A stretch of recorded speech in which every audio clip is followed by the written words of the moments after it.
आपने मेरा काम बहुत मुश्किल कर दिया, बहुत ही मुश्किल कर दिया मेरा काम। सबसे पहले तो द्वारकाधीश जी, सप्तर्षि जी, तुषार भाई, आनंद जी पीछे हैं, तमाम मंच पे बैठे हुए वो लोग और मंच में मेरे सामने बैठे आप लोग। पुणे सचमुच अद्भुत शहर है, अद्भुत शहर है, खूबसूरत शहर है। और सिर्फ भौगोलिक दृष्टिकोण से नहीं कि गांधी के लिए 6:15 पर जितने लोग थे उनमें से कोई उठा नहीं है।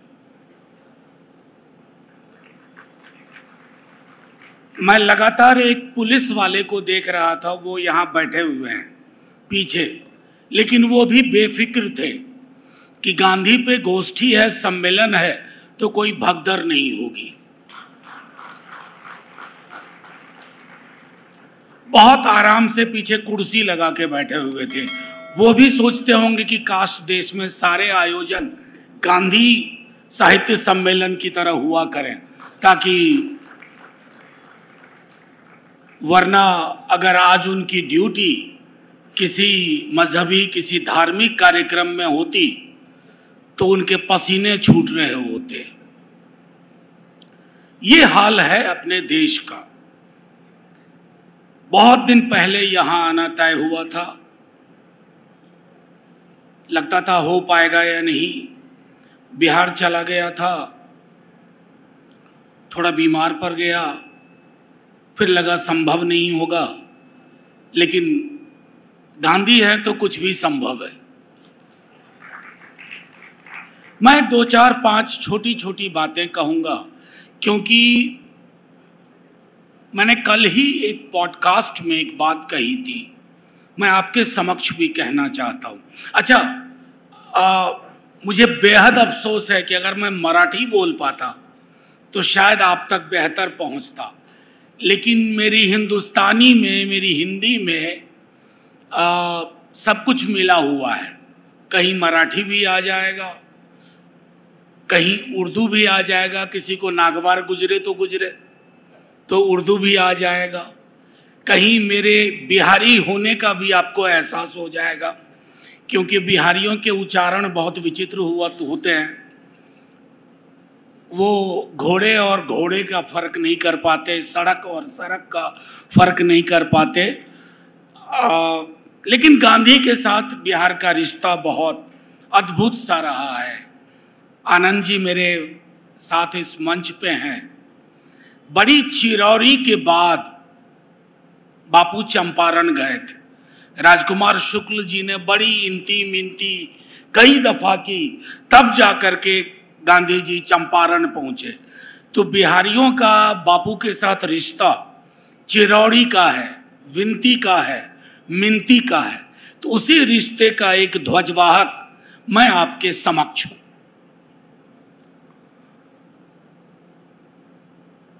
बापू की जिंदगी का जो फेज, जो चरण मुझे सबसे ज्यादा अपील करता है, वो है उनकी जिंदगी के आखिरी वर्ष। मैं 5-1 साल लूंगा, उसी के बीच की कुछ बातें कहूंगा। बातें क्या कहूंगा, आप जो जानते हैं वही बोलूंगा। लेकिन वो बोलने सुनने वाले लोग भी अब इस देश में कम होते जा रहे हैं। कम क्या कहूं, परिस्थितियां अगर नहीं बदली तो आप और हम जैसे लोग और इस मंच के जैसे लोग आने वाले दिनों में किसी संग्रहालय में पाए जाएंगे। इस देश में ऐसे जंतु भी हुआ करते थे जो गांधी के लिए चुपचाप बैठ करके सुनते थे, सर्वधर्म प्रेयर प्रार्थना सुना करते थे। हुआ क्यों कि नोआखली बापू गए। जब नोआखली से वापस आए, कई बातें जो मैं करूंगा उसमें कभी फ्लैशबैक में जाऊंगा, कभी अभी आऊंगा। तो हुआ यूं कि बापू जब आए तो उन्होंने अपनी प्रार्थना में थोड़ी तब्दीली की, और प्रार्थना सभा में जो भजन बजता था वो था पहले भजमन प्यारे सीताराम। उन्होंने कहा कि नहीं, अब उसके साथ साथ भजमन प्यारे राम रहीम, भजमन प्यारे कृष्ण करीम। अच्छा हुआ बापू चले गए, आज के दौर में होते तो यूएपीए भी लग सकता था। क्यों मैं कह रहा हूं ये बात? अतिशयोक्ति में नहीं कह रहा हूं, अतिरेक में नहीं कह रहा हूं। हाल ही में एक किताब पढ़ी, कल वहां आनंद जी का भी जिक्र हो रहा था। कृष्ण कुमार जी शिक्षाविद हैं, बहुत बड़े, मेरी यूनिवर्सिटी से रिटायर्ड हुए। उन्होंने किताब लिखी थैंक यू गांधी, वो हिंदी में भी आ रही है। उनका एक दोस्त था, नौकरशाह, आईएएस ऑफिसर, संभवतः क्या, हाँ, उसने अपने सपने को, गांधी नेहरू वाले सपने को क्षण क्षण टूटते देखा। वो मध्य प्रदेश में कार्यरत थे, उन्होंने भोपाल को बदलते देखा। टूट गया वो आदमी। फिर कोविड आया, वो दुनिया को अलविदा कह गया। लेकिन एक नोट पर टूटा हुआ मन जब दुनिया से जाता है तो निराशा देके जाता है। टूटे हुए मन से मुन्ना नाम का वो व्यक्ति दुनिया से गया। ये इस देश में संभव है अब कि औरंगजेब, बाबर और तुगलक की बात करके, उनके पक्ष, उनके खिलाफ बोल करके आप सुर्खियां बटोर सकते हैं, आपकी तारीफ होती है, प्राइम टाइम डिबेट होता है। लेकिन गांधी जी के हत्यारों के महिमा मंडन करने वाला वो भी संसद की दहलीज चढ़ता है, संसद की सीढ़ियां चढ़ता है।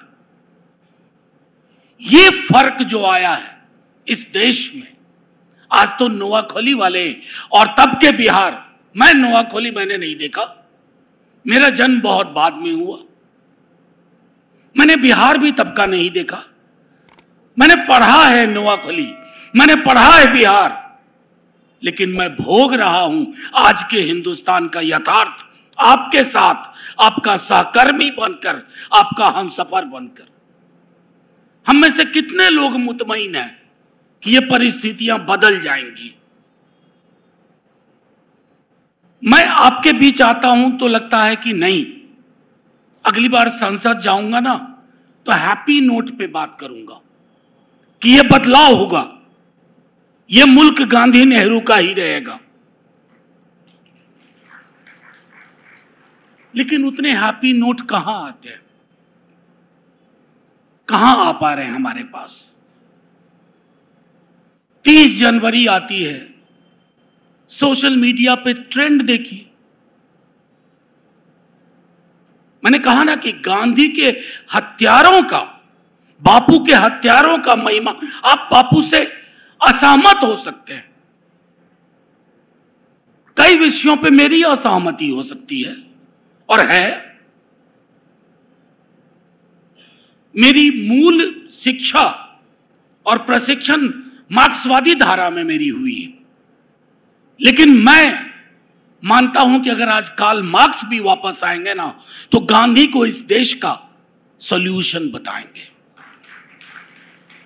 मुझे बेहद अच्छा लगा कि इस मंडप तक आने के लिए हमें अंबेडकर द्वार से गुजरना, और मैं अक्सर इन दिनों कहा करता हूं, बहुत डिफरेंस थे, बहुत मतांतर था गांधी और अंबेडकर में, लेकिन 2025 में अगर आज की शाम दोनों यहां इस मंच पे आपके साथ होते तो अपने मतभेद भुला करके आगे का रास्ता साझा करते। मतभेद स्वाभाविक है। अरे साहब, वो चौथे दशक में 40, 42, 45 में समाज और देश के बारे में सोच रहे थे। सोच का अंतर तो होगा। गांधी जी का नेहरू जी से बहुत अंतर था। पूरी दुनिया जानती है, हम सब जानते हैं। लेकिन पीछे एक तस्वीर देखिए पलट करके, गांधी और नेहरू की। पलटिए थोड़ा, पीछे घूम के देखिए, वो एक तस्वीर है किनारे में। लग नहीं रहा उस तस्वीर को देख करके कि गांधी जी ने कोई चुहल की है और नेहरू जी रंगे हाथ पकड़े गए। ये हुआ करते हैं रिश्ते। आज के बड़े से बड़े नेता की ऐसी तस्वीर मुझे दिखा दीजिए, आपको ढूंढे नहीं मिलेंगी। सब अपने अपने अहंग और अपने अपने वहम के शिकार हैं। किसी को लगता है कि उसके आने से पूर्व अंधेरा था, उसके जाने के बाद सन्नाटा हो जाएगा। ना, ये देश बहुत बड़ा है, हमारी सभ्यता बहुत बड़ी है, हमारी चुनौतियां भी उतनी ही बड़ी हैं। लेकिन जब पूरे देश में नोआखली और बिहार जैसे तब के हालात हो जाएं, तो गांधी के पास ही जाना होगा। मेरी नजर में गांधी से बड़ा धार्मिक व्यक्ति कोई नहीं हुआ, हम में से कोई नहीं।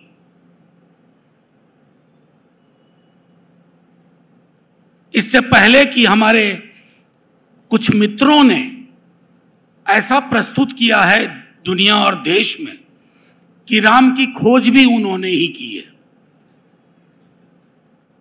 वो कुछ भी ढूंढ सकते हैं और उनके साथ है एक पूरा इकोसिस्टम। बापू के राम की अवधारणा क्या थी? वो निराकार भी थे, साकार भी थे। बापू के राम प्रतीक थे। बापू के राम नरसिंह मेहता के भजन वाले थे। वैष्णव जन तो तैने कहिए, पीर पराई जाने रे। और जिस राम की अवधारणा पर आप धर्म नहीं सियासत कर रहे हैं, हमारे उस राम को कभी बापू के राम के साथ, अपने उस राम को हमारे बापू के राम के समक्ष रख के देख लीजिए। तो ये देश, इस देश की चुनौतियां आज के दिन, माफ कीजिएगा, जब इस तरह के आयोजनों में आता हूं तो लगता है इस तरह के आयोजन और होने चाहिए। आखिर क्यों नहीं हो पा रहे? इस तरह के आयोजनों की सबसे खास विशेषता होती है कि लोग एक दूसरे से बात करते हैं। आज हमने बात करना बंद कर दिया। इन दिनों एक चीज और भी करता हूं। अच्छा, मेरा तार टूटा सा जा रहा है, तो तार बिछाने का काम आपका, मेरा काम है मैं कुछ कुछ चीजें कह दूंगा, आप उसमें तारतम्य ढूंढ लीजिएगा। 30 जनवरी 1948, हम सब जानते हैं गांधी जी की उस दिन हत्या हुई। वो उनकी शहादत का दिन है। बहुत लोग रोए, पूरा देश रोया। कल ही सुधीर चंद्रा जी का संस्मरण उनका पढ़ रहा था। गांधी पे बेहद खूबसूरत किताब लिखी है उन्होंने, गांधी एक असंभव संभावना। उनके घर में खाना नहीं बना।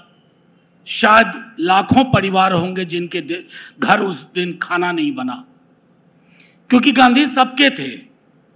मैं एक बात जो मेमोरी में छूट गई, हम सबके घर में महाभारत, रामायण हुआ करता था जब पैदा हुआ, लेकिन साथ ही गांधी भी हुआ करते थे। भगवान नहीं थे वो, दैवीय शक्तियां नहीं थी, मैं कतई नहीं मानता। उनको मुबारक जो अपने अंदर दैवीय शक्तियां ढूंढते हैं और उसका प्रदर्शन करते हैं। गांधी आइंस्टीन के हाड़ मांस के इंसान थे, लेकिन उस हाड़ मांस के इंसान ने जो किया वो हर घर के पूजा स्थल तक पहुंच गया, हर घर के। तब से गांधी को जानते हैं जब गांधी को नहीं जानते थे, पढ़ा नहीं था गांधी को। 2 अक्टूबर 69 और 30 जनवरी 1948 मेमोरी में यही 2 चीजें थी, गांधी के जन्म का वर्ष, गांधी की शहादत का वर्ष और दिन। बीच वाले गांधी की कोई जानकारी नहीं थी। कौन सी कक्षा में था? पहली कक्षा में। लेकिन गांधी कभी छूटे नहीं, उनको समझा, उनको पढ़ा और खास करके देश के बहुत चुनौतीपूर्ण दौर में मैंने गांधी की अपनी रचनाएं और गांधी पे लिखी रचनाएं पढ़नी शुरू की। मैंने आलोचना भी पढ़ी। मैं चाहता था कि गांधी को मैं एक भक्त की नजर से सिर्फ ना देखूं, एक आलोचक की दृष्टि से देखूं। सब करने के बाद यही हासिल हुआ मुझे, सब पढ़ने के बाद यही हासिल हुआ कि अगर इस देश को जिंदा रहना है, सांस लेते रहना है, तो गांधी गांधी करना होगा। इसके अलावा कोई विकल्प नहीं है। लेकिन गांधी जी को और गांधीवादी विचारों को उन लोगों से भी आगाह रहना है जो राजघाट जाने को रिचुअल जिन्होंने बना के रख दिया कि एक खास दिन, एक खास मौके पे राजघाट जाइए और पाप धो लीजिए। वो नहीं, राजघाट तो हमारे अंदर है, आपके अंदर है। गांधी का राजघाट दिल्ली में नहीं है, गांधी का राजघाट मेरी इस बहन के जहन में है। हम सब उस राजघाट को लेके चल रहे हैं, हम सब उस राजघाट में दिया जलाते हैं। लेकिन वैसे लोगों से जरूर सावधान रहना चाहिए जो गांधी जी को सिर्फ एक तस्वीर, एक माला, 2 अक्टूबर 30 जनवरी तक उन्होंने सीमित कर दिया। यह सीमितता गांधी की कतई और कभी नहीं हो सकती। हत्या हुई 30 जनवरी, एक दिन। लेकिन मुझे बताएं क्या, सोचें, क्या कोई दिन ऐसा जा रहा है जिस दिन गांधी की हत्या की कोशिश नहीं होती है? यह अव्वल बात है कि वो मरते ही नहीं है। मारने की बहुत कोशिश होती है, वो मरते ही नहीं है। आप उनको संभल में मारो, भागलपुर में मारो, आप गुजरात में मारो, आप दिल्ली में मारो, कोशिश करो, वो मरेंगे नहीं। और वो इसलिए नहीं मरेंगे कि वो यहां के मानस में गांधी रच बस गए, हमारी आबो हवा का गांधी हिस्सा हो गए। और आबो हवा पे नियंत्रण की कोई पद्धति अभी तक डोनाल्ड ट्रंप ने भी विकसित नहीं की है। तो हमारे वाले तो बहुत पीछे हैं अभी। मैं इसलिए इस बात को किया मैंने कि ये लगातार जारी है। और एक चीज जो बापू की मुझे याद आई, कभी कभी उनको नोआखली, बिहार, पंजाब वाले उस दौर में उनको अपनी बेचारगी का भी एहसास होता था। बेचारगी कई स्तरों पर थी। एक तो जिस पार्टी में उनकी बहुत भूमिका थी, लेकिन वो पार्टी के ऊपर के थे, सिर्फ कांग्रेस पार्टी नहीं, तो उनको वो बेचारगी भी होती थी कि चीजें उस रूप में क्यों नहीं हो रही हैं। हर कत्ल, हर दंगा गांधी जी को अपनी बेचारगी का एहसास कराता था। लोगों से हाथ जोड़ करके कहीं टेलीफोन करके, कहीं तार करके, कहीं राजकुमारी अमृत कौर को भेज के, कहीं सुशीला जी को भेज के, कभी जवाहर को उपवास ना करने के लिए कह करके हर तरह की कोशिश उन्होंने की।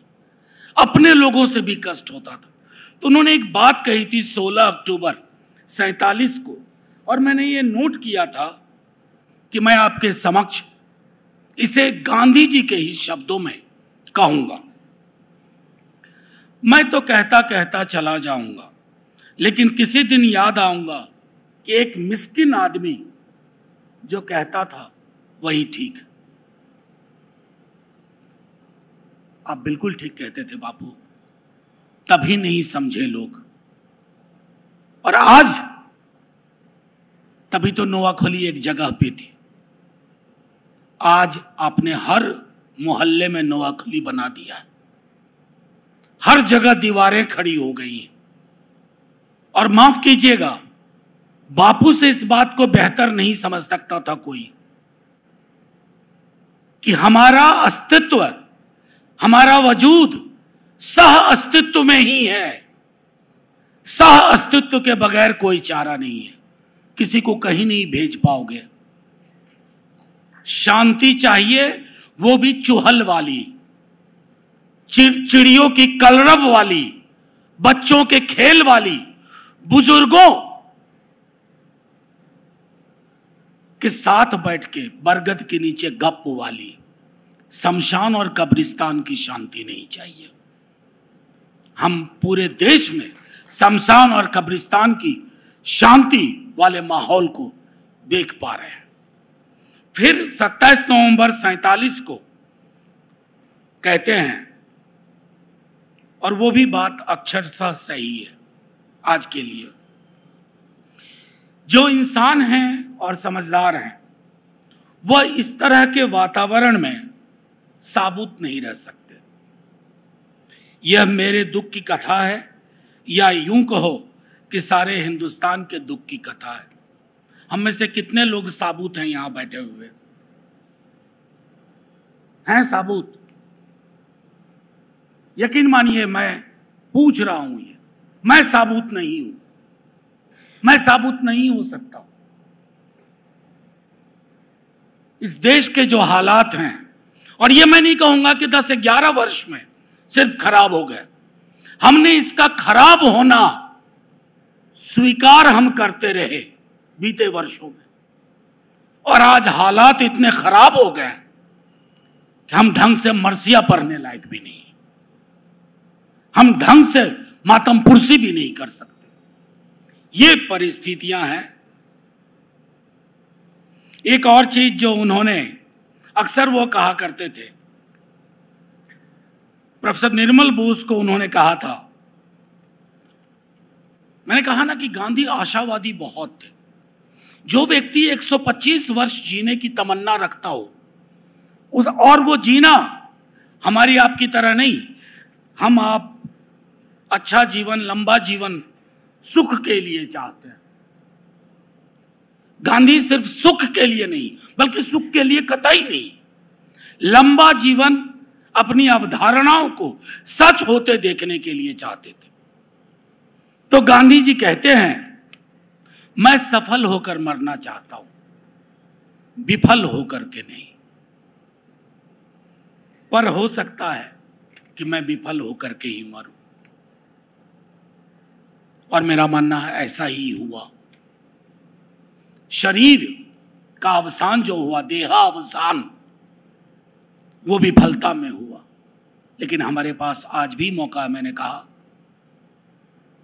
कि गांधी अगर कहीं होंगे तो वो ये सोच रहे होंगे कि मेरी देह तो चली गई, मेरे विचार नहीं जाने चाहिए।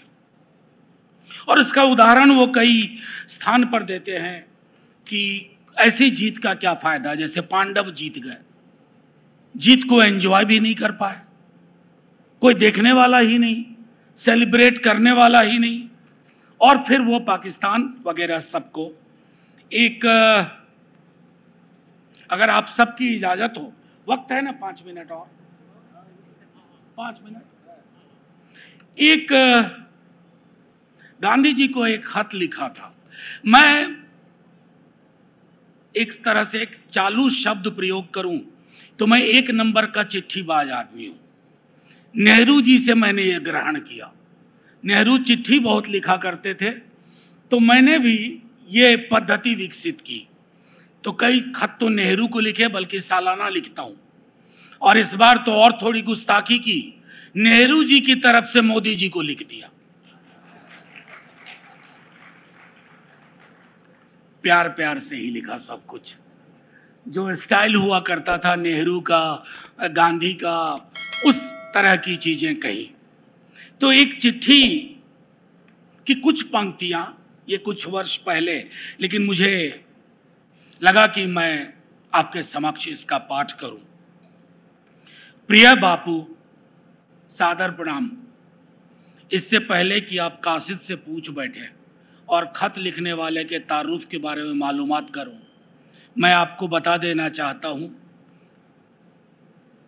मेरा नाम मनोज है, बिहार की पैदाइश है, जीविकोपार्जन दिल्ली में करता हूं, पंडित नेहरू का मुरीद हूं, और जाहिर है चूंकि वो आपको अपना पीर मानते थे, तो बाय डिफॉल्ट मैं भी आपका मुरीद हूं। बापू, आज हम एक अजीब तरह की गर्म हवा से परेशान हैं। गर्म क्या कहूं, जहरीली हवा है। एक, आपको उस गर्म हवा के सारे सरोकार बहुत मालूम है। एक अंदर राष्ट्रवादी को आपकी कार्यशैली नागवार गुजरी और कई गोलियां आपके जिस्म में उतार डाली। उन बुलेट्स में से कुछ नए आज़ाद मुल्क हिंदुस्तान को भी लगे थे। वो बुलेट्स आज भी सीने में जहां तहां आज भी पड़े हुए हैं। बुलेट्स निकाले नहीं जा पाए।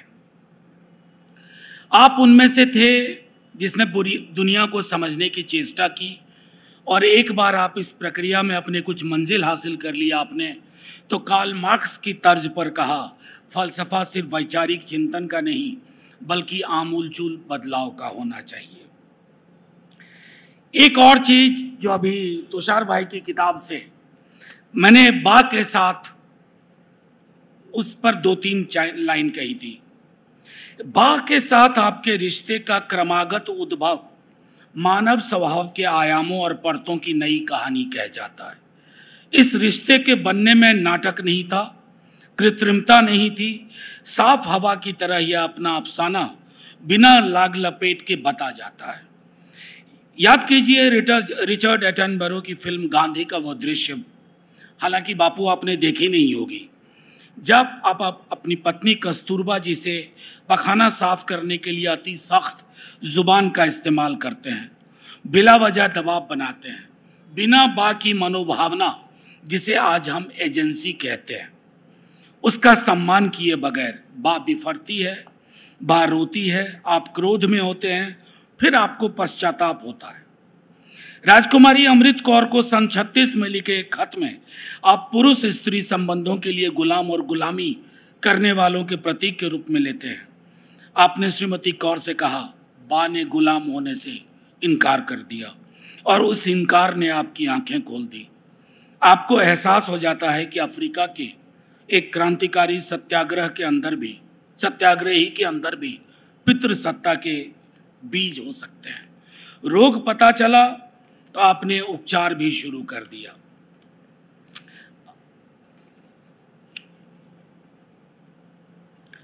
बापू, इन दिनों हर दिन 30 जनवरी सा होता जा रहा है, इसलिए आप बहुत याद आते हैं।